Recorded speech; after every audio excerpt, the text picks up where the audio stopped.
오늘을 살아가는 우리 모두에게 하나님의 평안과 특별히 생명의 주님의 손길이 우리 모든 신앙가족들과 함께하기를 바랍니다.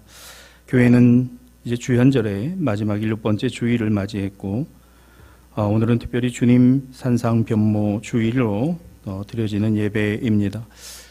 이번 주 수요일부터는 제수요일로 이제 회개의 절기인 사순절기가 시작되어 주일을 제외한 40일, 그래서 고난주간의 마지막 토요일인 4월 11일까지 사순절기가 시작이 됩니다.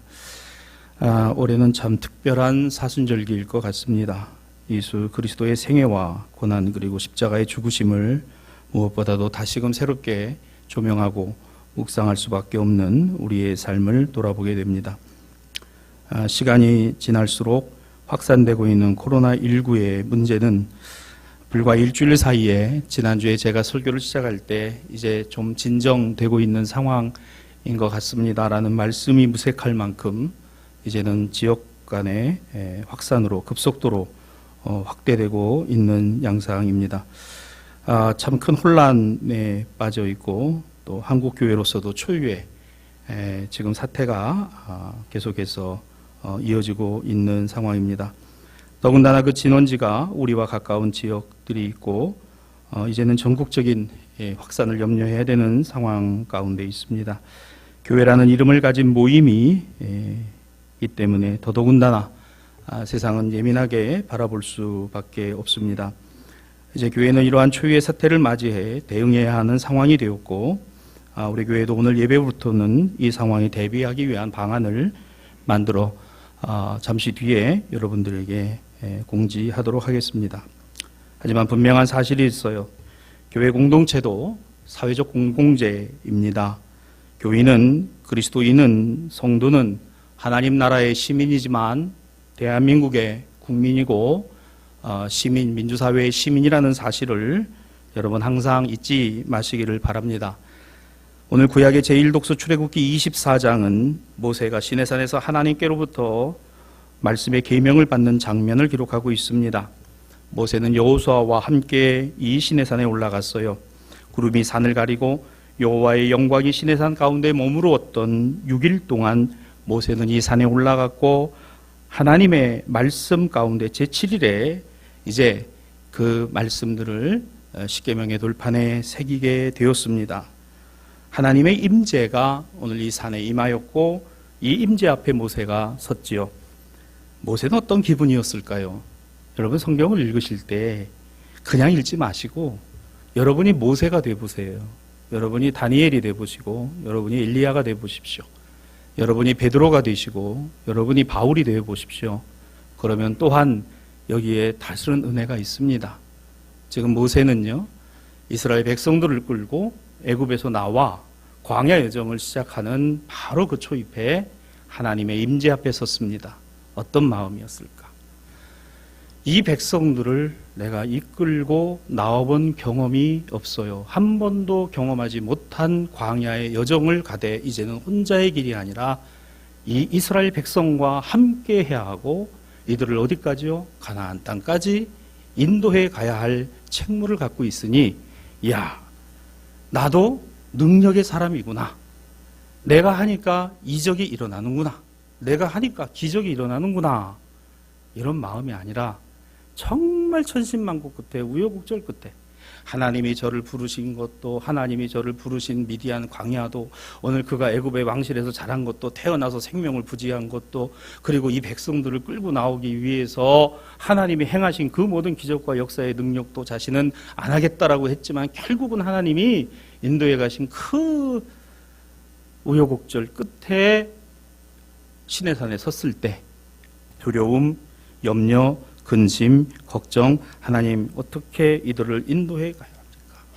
근데 하나님이 그를 부르시고 당신 앞에 세우셨으니 여러분 여기에서부터 모세의 그리고 이스라엘 백성들의 이제 그 신앙의 여정과 삶이 완전히 달라졌다는 겁니다. 이 시내산의 경험이 이스라엘 공동체에게서는 무엇이 되었어요? 애굽에서부터 여기까지가 이제는 중단되고 종료되고 여기서부터 광야길과 가나안 길은 철저하게 지금까지 살아보지 못한 경험하지 못한 하나님의 인도하심이 아니라면 될 수 없는 길임을 알았다는 것입니다. 분기점이었어요. 저들의 신앙과 믿음의 분기점이었습니다. 예측할 수 없는 광야길의 시작 앞에서 지도자 모세가 오늘 이스라엘 백성들을 그들을 모아서 갈 수 있었던 힘은 모세의 힘이 아니라 하나님의 영광이 있었기 때문에, 하나님의 영광이 그들 가운데 보였기 때문입니다. 그 영광이 무엇입니까? 모세가 시내산에 올랐을 때 산을 감싸고 맹렬하게 타오르는 불길, 오늘 그 산 밑에 백성들은 그걸 보았어요. 그 가운데 모세가 올라간 것을 보았어요. 그곳에 있는 모세를 알고 있었어요. 하나님의 구름이 맹렬하게 타오르는 불길을, 그리고 모세가 빈손으로 내려온 것이 아니라 하나님의 말씀이 새겨진 돌판을 갖고 내려왔을 때, 이스라엘 백성들은 이 돌판이 오늘 여기에 기록된 것이 모세의 말이 아니라, 모세가 한 것이 아니라 누가? 하나님이 하신 것이다. 하나님이 하신 것이다. 부인할 수 없는 사실, 하나님이 주신 것이다.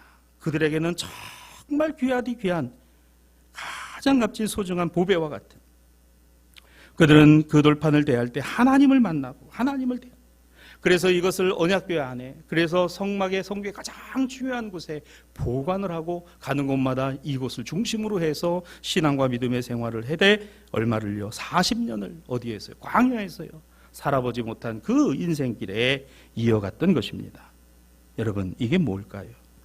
이건요, 모세가 하나님의 영광을 보았기 때문에요. 하나님의 영광을 보았기 때문에. 그로 말미암아 모세를 믿게 한 것이 아니라 모세를 통해서 하나님을 믿게 하신 것이요, 이것은 백성들이 모세가 산으로부터 가지고 내려온 계명이 누구로부터요? 하나님께로부터 주어진 것이라는 것을 알게 하신 것입니다. 여러분, 교회는 이런 겁니다. 교회가 능력이 있는 게 아니에요. 교인이 무슨 능력이 있습니까? 교회는 하나님의 영광과 하나님의 능력을 받고 있고 보여주고 있는 것이지 우린 능력이 없어요. 기도 좀 하신다는 분들, 은혜 좀 받았다는 분들 함부로 가가지고 예언 기도하고 하지 마세요. 당신 예수님이요? 하나님입니까? 아무것도 아닌 존재인 주제에 마치 아는 것 마냥. 큰일 납니다. 여러분, 모세가 이제 내가 말이지 정말 할 수 있겠다. 뭘 할 수 있어요? 그는 그냥 할 수만 있으면 하나님 나 이거 안 하겠다. 나 이거 못한다. 내가 뭐 경험해 봤느냐? 미디안에 가서 살아본 것밖에 없지. 이거 어떻게 끌고 가느냐고. 한 번도 경험하고 살아보지 못했던 그 상황 가운데 들어가는, 어쩌면 우리의 인생과 삶이 그러합니다. 교회는 하나님 나라와 예수 그리스도의 생명의 복음을 보듬고 있어야만 교회고, 그래야만 하나님의 능력이 나타나지, 그게 없는데, 그것이 없는데 말입니다. 모세가 하나님의 영광을 보았고, 그 하나님의 영광을 보고 있는 모세를 백성들이 보았고, 그들이 믿었고, 모세가 내려왔을 때 그 돌판에 있는 것은 모세의 말이 아니라 하나님의 말씀이라는 것을 그들이 알았어요. 그리고 믿어야 했습니다. 장면이 바뀝니다. 오늘 복음서의 본문으로 돌아와 보지요. 예수님께서 산 위에 올라가셨다고 했습니다. 본문 1절은 엿새 후 예수께서 베드로와 야고보와 그 형제 요한을 데리시고, 어느 산인지 몰라요. 이 산을 밝히려는 노력이 중요한 건 아닙니다. 그러나 이 산을 우리는 통칭해서 변화산 또는 변모산, 이렇게 별명으로, 별칭으로 부릅니다. 왜냐하면 이곳에 변형이 있었기 때문에. 어떤 변형이에요? 제자들이 보고 따랐던 예수님이 아닌, 이젠 정말 하나님의 아들이시요 그리스도라고 하는 것을 다른 사람은 몰라도 베드로는 보았고 야고보와 요한은 보았고 그 음성을 들었습니다. 그래서 이것이 변화산이고 변모산이에요. 얼굴이 빛이 나고 옷이 희어지되 오늘 제자들은 그와 같은 놀라운 광경을 보았어요. 전통적으로 교회는 이 변화산의 사건을 예수님 생애와 사역의 분기점으로 봅니다. 다시 말씀드리면 예수님이 태어나셔서 변화산까지는 하나님의 아들로서 사람들에게 능력을 나타내시고 하나님의 영광을 드러내신 것이었다면, 이제 이 변화산을 내려오신 다음부터는 다른 여정이 시작이 됩니다. 이 뭐예요? 고난, 그리고 십자가의 죽으심입니다. 변화산에서까지, 변화산으로부터 시온산의 골고다까지. 그러니까 이 변화산 사건은 하나님 영광, 예수가 그리스도시다, 하나님의 아들이시다, 이거를 보여주는 증거입니다. 여러분 믿습니까? 침 튀길까봐 아멘도 안 하네. 이거 안 믿으시면 여기 왜 앉아 있어요, 여러분? 이 변화산은 하나님의 아들이 예수 그리스도시고 그분이 메시아라고 하는 걸 보여준다고요. 이거 틀림없는 사실입니다. 그런데 여기서 내려오신 예수님의 여정은 정말 이건 말도 안 되는 하나님의 아들이 가는 여정이 아니어야 돼. 고난을 받으시고 재판을 받으시고 모욕을 받으시고 십자가에서 죽으신 그 골고다 죽음의 산을 올라가시는, 꾸역꾸역 올라가시는, 이건 도대체 뭐냐? 이걸 따르는 교회는, 제자들은, 성도들은 뭐냐? 그게 오늘 우리의 모습이고 우리 그리스도인들의 모습이라는 것입니다. 분기점이에요. 이게 달라진 것입니다. 여러분 보세요. 광야를 시작하는 이스라엘 백성들의 신앙적 분기점은 시내산이었습니다. 참 이 하나님의 역사의 손길은요, 참 놀라워요. 애굽에서부터 시내산까지, 시내산에서부터 오늘 가나안 땅까지 딱 나눠지는 겁니다. 오늘 예수님이 태어나셔서 변화산까지, 그 변화산의 클라이막스는 예수가 하나님의 아들이시오, 좌우에 모세와 엘리야를 거느리실 만큼 하나님의 권능이 있는 주님이시다라는 사실입니다. 베드로가 보았어요. 야고보와 요한이 보았고 들었습니다. 그 들음을 가진 그들이 이 딜레마에 빠지는 거죠. 변화산은 예수님에게 있어서 하나님의 영광과 십자가의 고난이라는 양립할 수 없는 사건을 보여주고 있어요. 우리는 하나님의 영광과 십자가와 고난이라는 이게 전혀 양립할 수 없는 사실을 사이에서 우리는 살아갑니다. 하나님의 영광이 있지만 동시에 우리가 살아가는 길은 뭐예요? 고난과 죽음이에요. 십자가의 고난과 죽음이라는 이 양립할 수 없는 것을 함께 갖고 있는 것입니다. 오늘 본문 1절에 나오는 엿새 후에, 이 엿새 유해라는 장면, 여러분의 성경이라면 거기다가 동그라미를 딱 쳐놓으시기 바랍니다.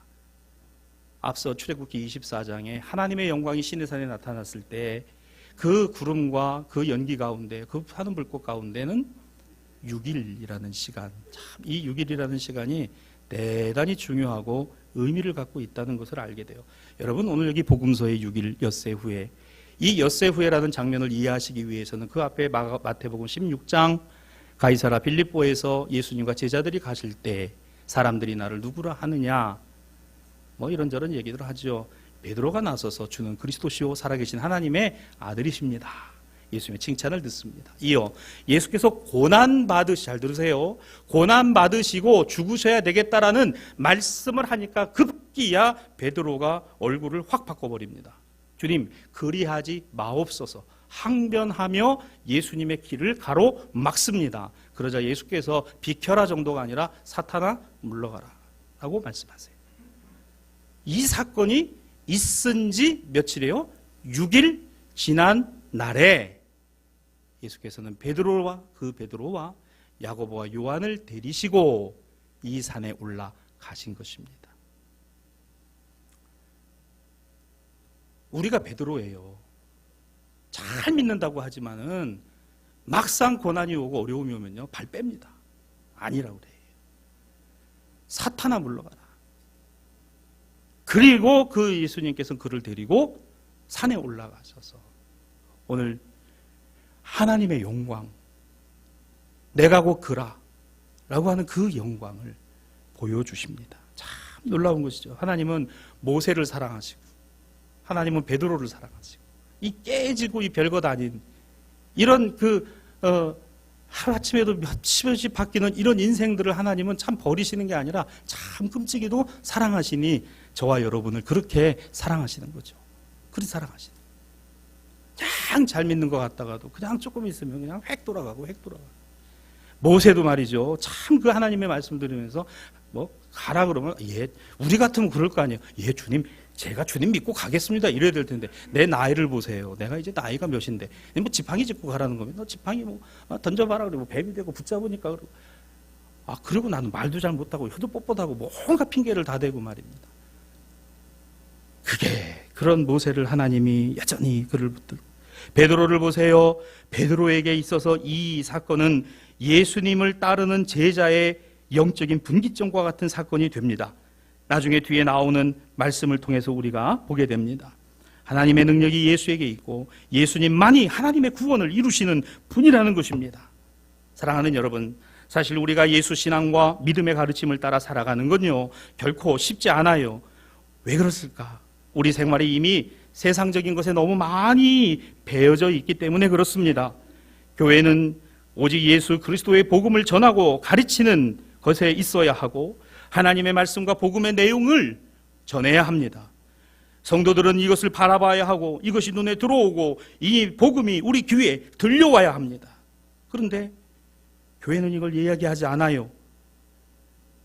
오히려 성도들은 이와 같은 것을 듣기보다도 희한한 기적을, 표적을, 말도 안 되는 고집과 논리를 가지고 살아가며 신앙 우선주의라고 말하면서도 철저하게 바리새적이고 철저하게 사두개인같이 잘 믿는 거라고 생각하는 착각 속에 들어가 있습니다. 교회가 하나님의 영광을 보는 것이 아니라 교회가 세상 영광을 홍보하고 자랑하고 앉아 있어요. 세상의 영광을 이게 하나님의 축복이라고 강변하고 앉아 있습니다. 이러니 과연 교회가 예수 그리스도의 복음 그리고 하나님의 영광 오직 그것만이라고 말할 수 있겠는가 입니다. 여러분, 딱 예수 그리스도면 됩니다. 딱 예수 그리스도만 보면 되는 거예요. 딴 거 보지 마시고 딱 예수 그리스도만 보면 돼요. 다른 거 여기다 막 섞고 뭐 하고 할 필요가 없어요. 말씀에 기록된 예수 그리스도 그분만 보면 됩니다. 딱 예수 그리스도만 믿으면 되는 거예요. 왜 딴 걸 믿습니까? 왜 딴 거를 믿고 살아갑니까? 예수 그리스도만 믿으면 돼요.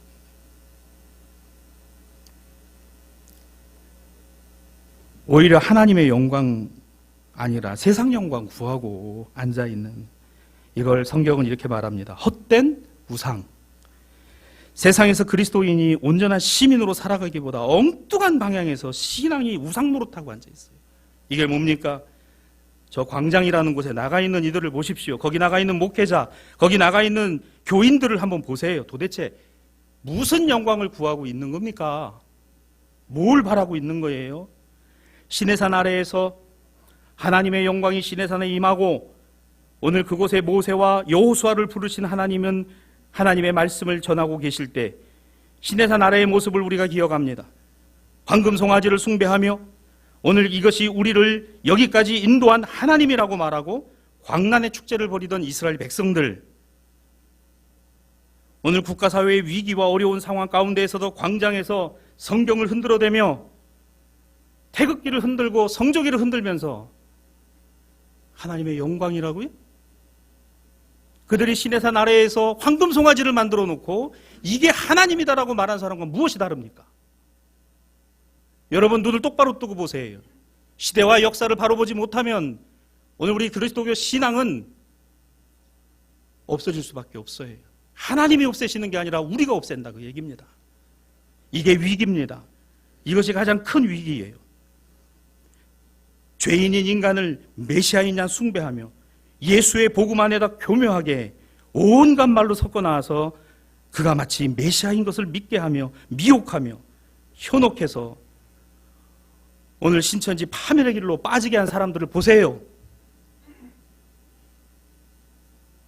여러분 그들이 얼마나 점조직으로 1대1로 이사 오면 가서 짐 다 날라주고 아이들을 그냥 그렇게 끔찍이 말이죠 위해주고 먹을 거 갖다 주고, 여러분 그렇게 하면서 그 퍼친 그 사람들 말입니다. 결국의 끝에는 예수님이 계신 게 아니라 이만이라는 사람이 있잖아요. 그걸 알았을 땐 이미 늦어버린. 또 하나 생각할 게 있어요. 그들만의 문제입니까? 신천지 교인의 90%가 다 기존 교인들이 넘어간 건데, 그러면 기존 교회는 뭐 했어요? 딱 예수 그리스도만 가리키고 딱 예수 그리스도만 믿게 했느냐 그 얘기입니다. 그거 안 한 거예요. 그거 안 했기 때문에 이와 같은 일이 일어났잖아요. 교회가 자본에 종속되고 이데올로기에 종속되고 목사가 교회를 자기 재산이라고 여기고 자식에게 물려주고 세상 정치판에 나가 교인 선동해서 조직해갖고 정치 권력을 찾겠다는 목사들이 횡행하고 교인들을 미혹해서 재산을 갈취하고 예배당 크게 짓는 것이 하나님의 축복이라고 엉뚱한 소리하고, 에이, 그런 교회 안 나가. 내 차라리 교회 안 나가고 예수 믿지. 수십만 수백만의 사람들이 지금 교회에 떨어져 나가 있는, 저는 많이 모이는 교회 그게 틀렸다는 것도 아니고 그게 잘못됐다는 것도 아닙니다. 그러나 도대체 우리의 작은 교회든 많이 모이는 교회든 딱 예수님이면 됩니다. 딱 예수 그리스도면 됩니다. 이거 어디 갔냐 그 얘기예요. 여러분 정신 차리세요. 이거 하나님이 우리에게 경고하시는 것이고 하나님이 우리에게 다시 기회를 주시는 겁니다. 두 가지가 같이 있어요. 경고도 있지만 하나님이 우리에게 다시 기회를 주시는 이 두 가지가 양립되고 있어요. 하나님의 영광과 십자가의 고난이 양립하듯이 도저히 불가능한 이와 같은 일을 하나님은 예수 그리스도를 통해서 보이시고 제자들을 통해서 믿게 하셨습니다. 여러분 오늘 믿으시기를 바랍니다. 이건 한국교회 위기이지만 또한 하나님께서 다시 우리에게 주시는 기회다. 그 핵심에는 헛된 우상 버리세요. 세상의 출세와 영광은요 복음이 아닙니다. 그게 복음이 아니에요. 이스라엘 백성들은 시내산에서 하나님의 말씀을 받은 이후로는 이제 뭘 생각하면 안 돼요? 애굽을 생각하면 안 되는 거예요. 애굽에서 얼마를 살았어요? 430년을 살았습니다. 거기에 물들고 찌들고 애굽 종교에 들어가 있고 그들이 선조로부터 받은 신앙이 있다 한들 그들은 철저하게 애굽화되어 있는 걸 하나님은 시내산에서 싹 걸러내셨어요. 너희는 저 땅의 백성들이 아니야. 너희는 나의 백성들이야. 여러분 예수의 변화산 사건은 예수님의 제자들에게 교회에게 분명한 메시지를 줍니다. 예수 그리스도만이 하나님의 아들이시고 구원자이시다. 주님이시다. 그리고 그 영광이 예수님에게 있다. 그러며 그 예수님은 이제 십자가 지시고 고난 받으시고 죽으시는 길로 가신다. 너희도 따라가겠느냐? 선택하라는 겁니다. 이게 변화산이에요. 여러분 베드로를 보세요. 예수님의 첫 제자였습니다. 주님과 함께한 그의 일생에 이 사건이 얼마나 큰 영향을 주었는지 모릅니다. 변화된 모습을 보았을 뿐이나 하늘에서 이 사람은 내가 사랑하고 기뻐하는 내 아들이다. 이 음성을 들었습니다. 그렇습니다. 그는 오래전에 오늘 이 예수님을 향한 신앙과 믿음의 고백을 했던 사람입니다. 그리고 6일이 지난 다음에 이 은혜를 경험했어요. 나이가 들어 노년에 오늘 이 사도 베드로는 그때를 다시 회상하고 생각하니 오늘 제2독서의 본문 베드로후서 1장 16절에서 18절 야, 이 사건은 사람이 만든 교묘한 이야기가 아니야. 이건 누가 만들어낸 얘기가 아니라 나와 우리가 하나님의 위엄, 그리스도 안에서 그 위엄을 친히 뭐했다고요? 보았다. 그리고 이는 내 사랑하는 아들이요 내 기뻐하는 자라는 음성을 들었다. 어디서요? 우리가 예수와 함께 거룩한 산에 있을 때에, 예수님과 함께 있을 때에, 여러분 이 교회에 왔으면 이 교회에서 주님 만나고 주님과 함께함을 경험하시기를 바랍니다. 그리고 이제 그 주님이 산에서 내려오셔서 가시잖아요. 시온산 골고다까지 가시잖아요. 이제 선택하세요. 따라갈 건지 안 따라갈 건지 선택하는 거예요. 베드로는 그게 있었습니다. 주님과 함께 그 산에 있을 때에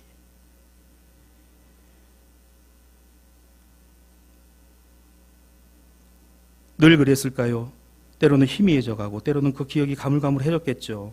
우리 은혜 받고 하나님의 은혜가 있으면 늘 뜨거운 게 아니라 그런 우리들처럼 그때마다 생각나게 하시고 기억나게 하시는 성령께서 생각나게 하시고 기억나게 하시는 우여곡절이 있었어요. 그러나 베드로는 예수님 부활 승천하신 후에 성령 강림을 체험한 베드로는 이제 수천 명의 사람들 앞에서 유대인들을 향하여 설교합니다. 복음을 증거합니다. 사도행전 2장 36절에 그 설교의 클라이막스에서 베드로는 이렇게 선포합니다. 너희가 십자가에 못 박은 이 예수를 하나님이 주와 그리스도가 되게 하셨느니라. 누가 뭐라 해도 이 십자가에 죽으신 이분이 하나님의 아들이시오, 그리스도시오, 우리의 구원자시다. 여러분, 이게 교회의 시작입니다. 복음이 있는 곳에, 복음이 선포되는 곳에 교회가 있는 것입니다. 교회는 이 복음을 붙들어야 교회인 것이에요. 베드로는 오늘 제2독서 본문에서 이렇게 말합니다. 노년의 베드로의 고백이에요. 1장 19절, 또 우리에게는 더 확실한 예언이 있어 어두운 데를 비추는 등불과 같으니 날이 새어 샛별이 너희 마음에 떠오르기까지.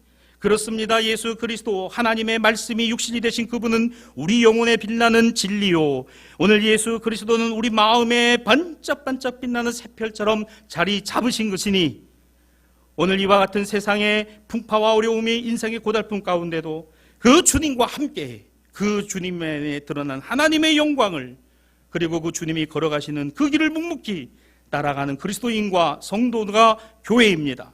베드로는 오늘 이것을 그의 인생에 경험했어요. 지난날 그는 예수님을 향한 신앙과 믿음의 고백을 했지만 급기야 예수님 앞에 사탄이 되고 말았고, 그는 예수님을 배신하고 그리고 도망까지 갔어요.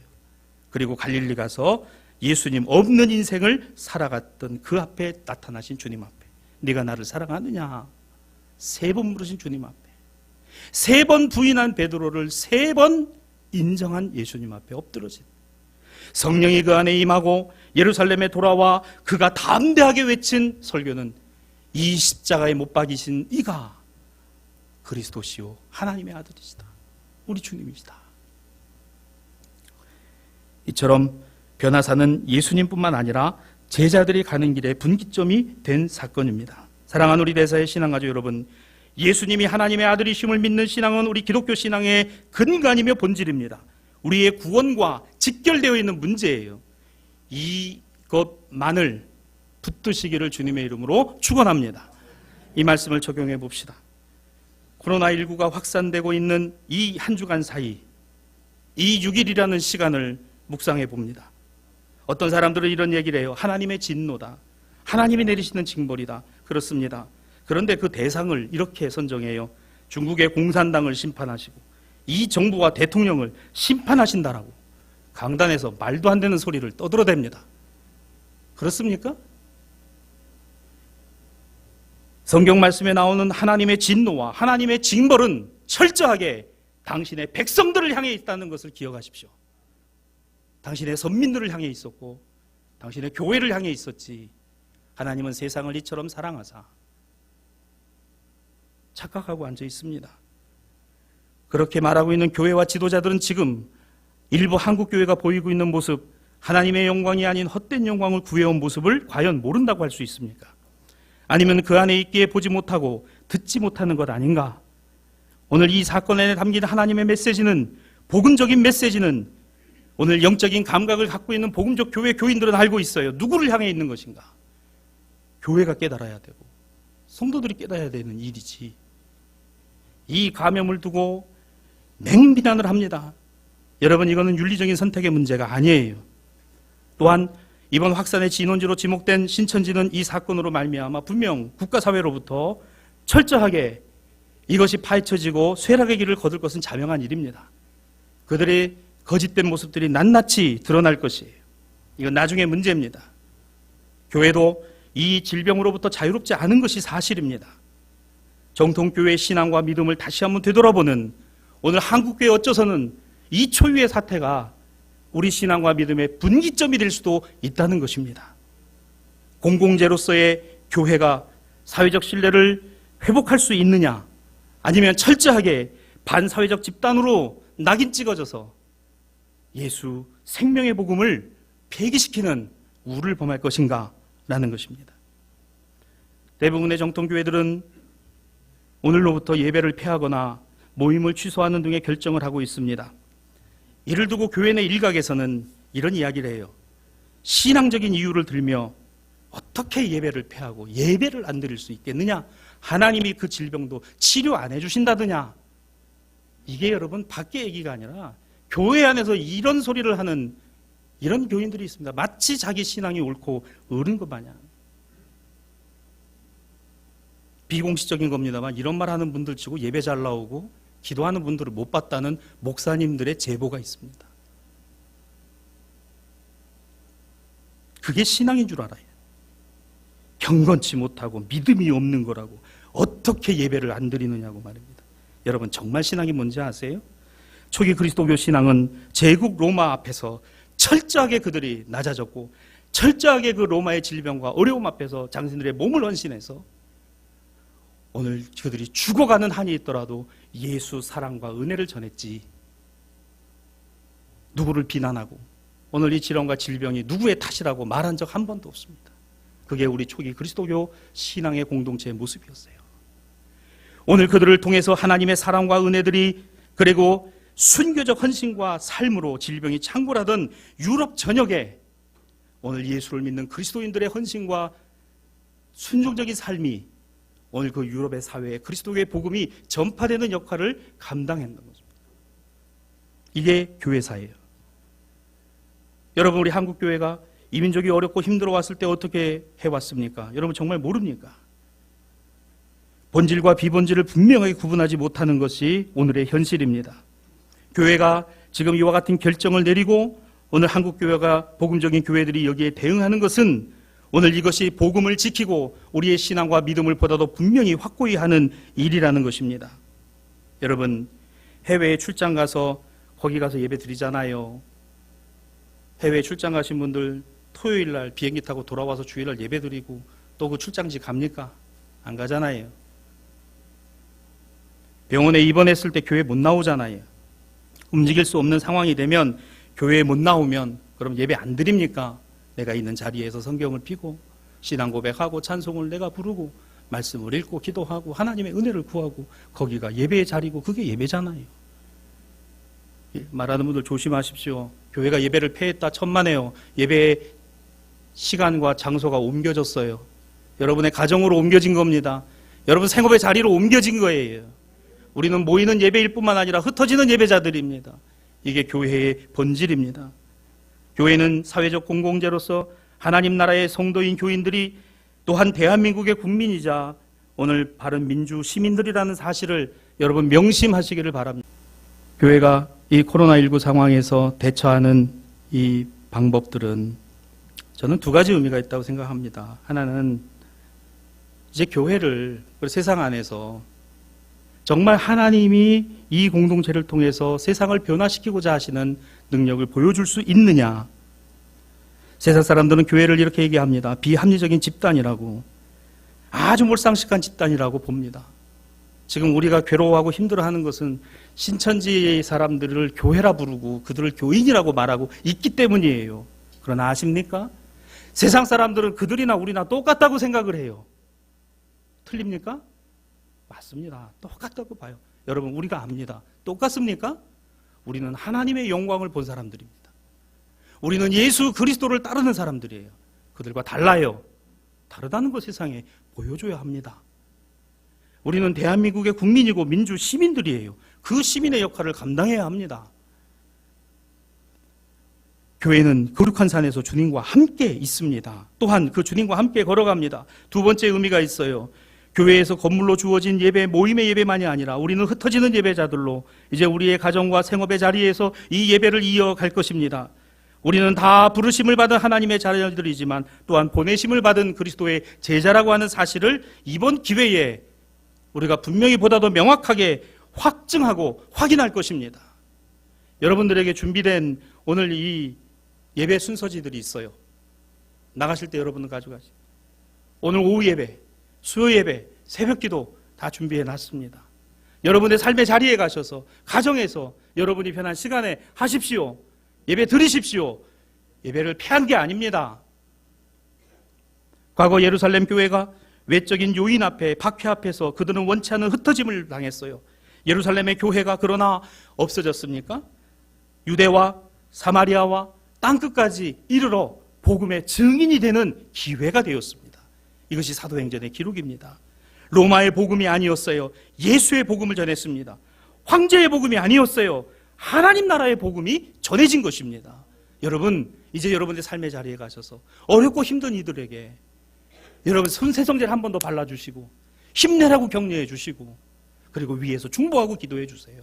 마스크 착용하시고 그리고 정부에서 말하고 있는 그 지책에 따라 여러분 우리가 따라야 합니다. 이것이 우리가 해야 될 일이라는 것입니다. 말씀을 정리합니다. 하나님이 주신 또 다른 기회는 우리에게 신앙과 믿음의 분기점과 같은 역할을 합니다. 하나님의 영광 그리고 십자가의 고난을 동시에 갖고 있기 때문에 지금까지 그 주님이 얼마나 귀하고 복된 분이신가 우리가 알았다면 이제는 우리의 삶의 자리에서 그 주님과 함께 복 있고 복되게 살아가는 삶의 걸음걸음들이 되시기를 주님의 이름으로 축복합니다. 주님과 함께 거룩한 산에서 그 영광을 보았으니 그 주님과 함께 걸어갑시다. 날마다 주님을 보며 그분과 함께 동행하는 삶이 얼마나 소중하고 중요한 것인가. 베드로는 노년에 그걸 잊지 못했어요. 그 변화산의 은혜의 경험이 내가 그러고도 예수님 부인하고 저주하고 그리고 예수님 십자가 보고 도망가고 그런 나를 주님 찾아오셨어. 3번이나 살아가냐 물으시고 나를 다시 불러주시고 성령께서 그 주님을 알게 하시고 전하게 하시고 이제 내 노년이 되었는데 그 예수가 그리스도가 생명의 빛 진리의 빛 우리 안에 샛별과 같이 반짝반짝 빛나는 오늘 제2독서에 있는 말씀과 같이 저와 여러분의 고백이 되었으면 좋겠습니다. 우리의 간절한 기도 하나님의 은혜의 비밀은 우리가 다 헤아릴 수 없는 그러나 저와 여러분을 향하여 한국교회를 향하여 지금 주님이 무엇을 말씀하시는가를 들으십시오. 보십시오. 그리고 그 주님을 붙들고 주님과 함께 걸어가십시다. 모든 절망의 어둠을 걷어내고 밝은 빛 가운데 계신 샛별 같은 예수 그리스도 오늘 그분과 함께 넘어지지 말고 그분과 더불어 그분을 붙들고 신앙과 믿음의 길을 울곧게 걸어가는 우리 대사의 모든 신앙가족들이 되시기를 주님의 이름으로 축원합니다.